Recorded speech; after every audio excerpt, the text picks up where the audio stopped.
Doreen Granpeesheh is the Dr. Doreen is an expert in autism. Doreen Granpeesheh. Dr. Granpeesheh. Dr. Doreen Granpeesheh. Dr. Doreen Granpeesheh is a visionary in the field of autism. Now you can ask her questions on Ask Dr. Doreen.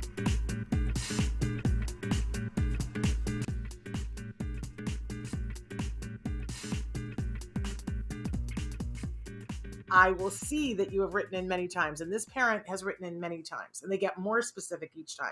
Hi, Doreen. My son is 4 years old, attending 34 hours of center-based ABA therapy. His main concern is stimming, and we ask his consultant about it in every meeting, but she is not talking about knowing the function or replacing it. She simply says autistic people stim because they feel good, and they are working with cool body and doing stress management, but I don't see any difference. And also when I ask, will he catch up with his peers? They say they can't guarantee that, and they can only teach him skills needed. I feel very motivated seeing your recovery video. I don't want to give up either. Am I wanting too much? I mean, getting recovery for my son, and they said, please help me. There's so much there. Yeah. There's a lot So there. I want to hear from you. Let's unpack all of that. So it disturbs me when a behavior analyst has that kind of an answer. So let's talk about stimming. It is true that generally speaking, the field, all fields involved with autism treatment know very little about why our children do self-stimulatory behaviors. So let's talk about those for a minute.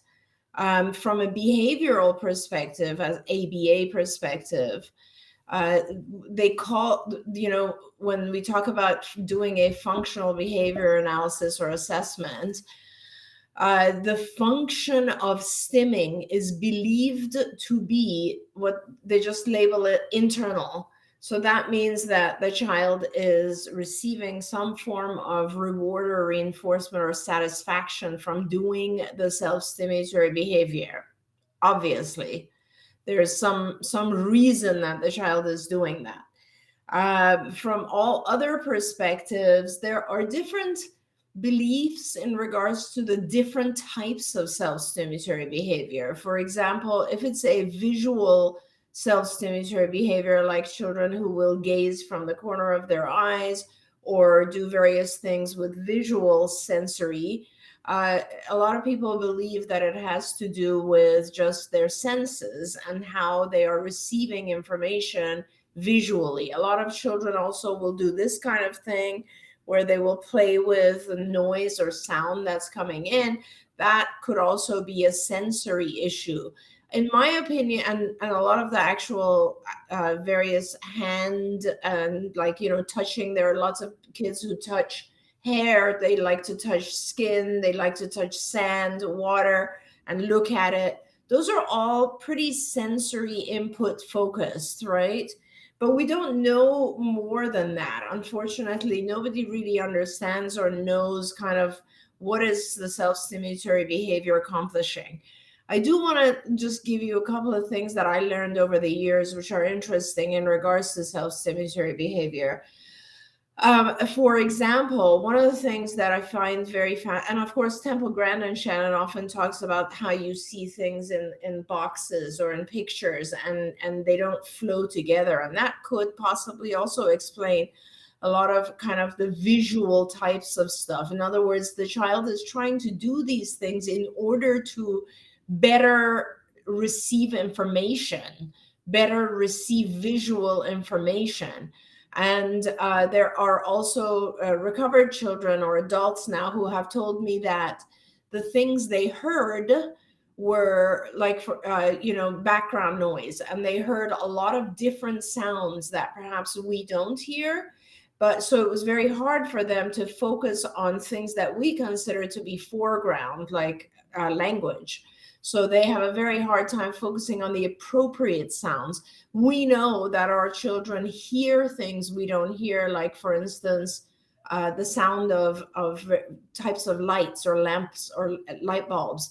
and those types of things interfere with their learning. So all of just putting yourself in those kinds of situations, you can see that you might develop behaviors that allow you to eliminate that background noise, for instance, and try to focus on what's going on. So there could be, it is possible that some of the self-stimulatory behavior is there in order for the child to try to understand better what's going on around them. That's one possibility. Another possibility, which I have seen, is that some of the self-stimulatory behavior is simply there to reduce pain.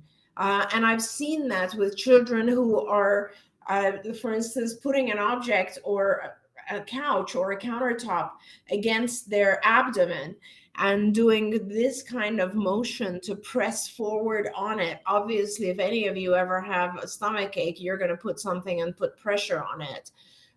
There's also a lot of literature on the fact that this movement itself, forward and backward, activates the parasympathetic part of the autonomic nervous system, and it's very soothing. It's extremely calming. That's why we have rocking chairs, for instance. So there's a lot of different things that could be leading to self-stimulatory behavior. We never say it's just part of autism. I hate that. That just drives me nuts, because on the other side, there's physicians who will say things like, oh, yeah, he has diarrhea 10 times. That's just part of autism. And that is terrible, because that means ignore it. No, and we don't ignore anything. We break it down and we treat it one at a time, right? So with self-stimulatory behavior, this is the way I look at it. We all have self-stimulatory behaviors, by the way. We all do. Every single person, from whether it's people who are like doing this, that's a self-stimulatory type of behavior, or if it's people who are like tapping their pen all the time, or whatever it might be, right?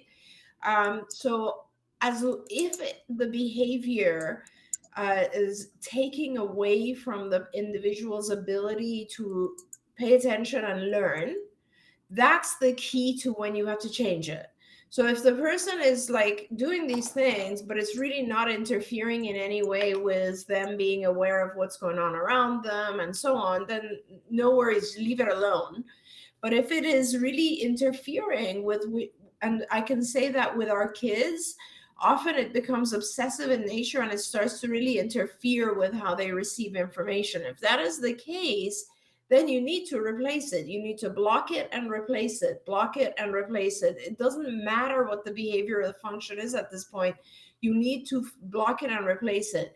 Now, it is important. Like I will say, I had a child who used to spit at people. That was one of his behaviors. He used to spit. Now, at objects, at people, he used to do it all the time.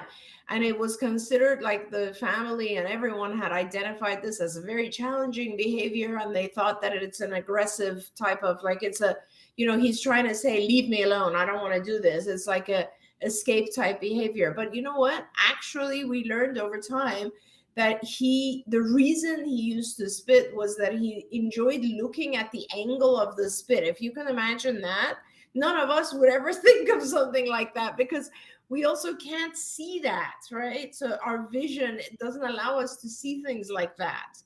But kids with autism, some of them do.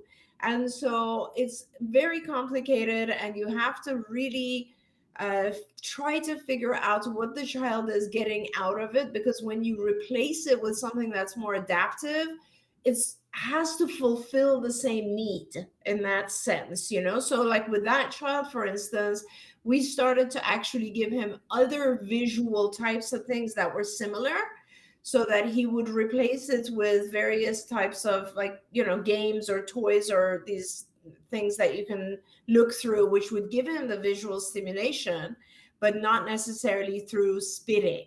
So it's a very hard thing to answer, but I want to say that maybe it's time to get an evaluation from someone else. By the way, Shannon, you wrote to me that a lot of people ask about whether or not I'm seeing kids, and I'm happy to see kids. As soon as we get our site up and running, I'm happy to start seeing kids. It'll be spaced out because, my schedule is pretty hectic, but If you are in California, I'm happy to see you. If you're in other states, I'm licensed in like 10 or 11 states. So I'm kind of can also do like a telehealth session with you and give you an idea of what's going on with your child.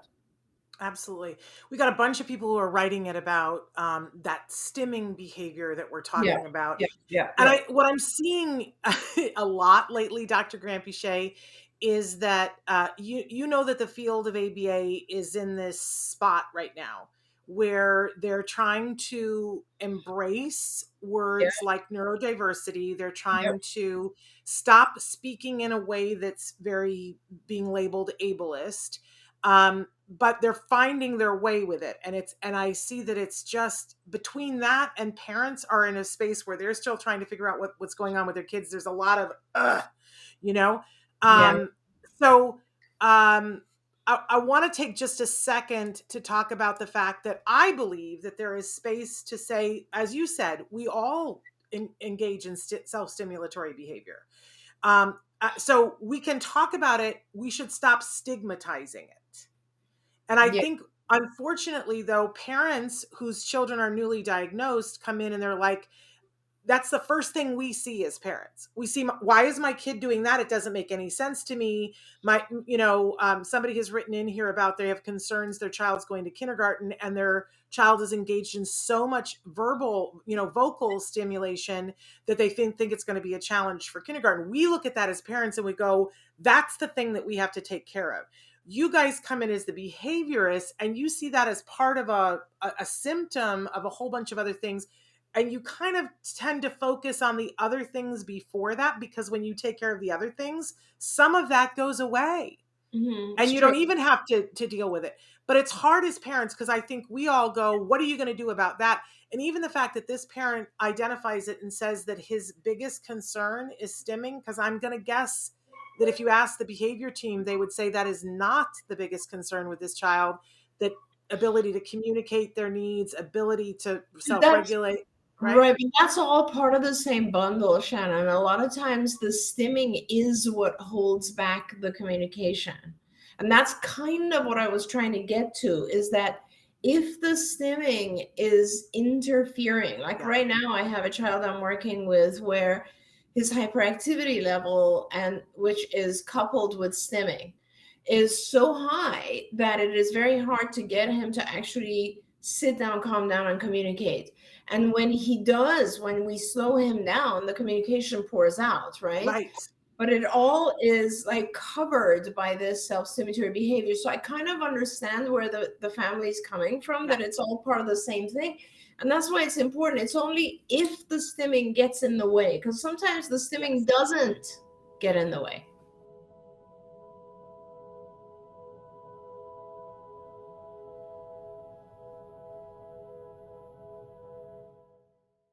If you found anything helpful in this video, please give us a like. In fact, make sure that you smash that subscribe button on YouTube and give us a like on Facebook. You can also follow us on Twitter and Instagram for important updates. And please download our free podcast wherever you get your podcasts. See you next time. Until then, give your kiddos a hug from me and one for you too. Bye-bye for now. To subscribe, click here. And if you'd like to check out some more of our videos, click here.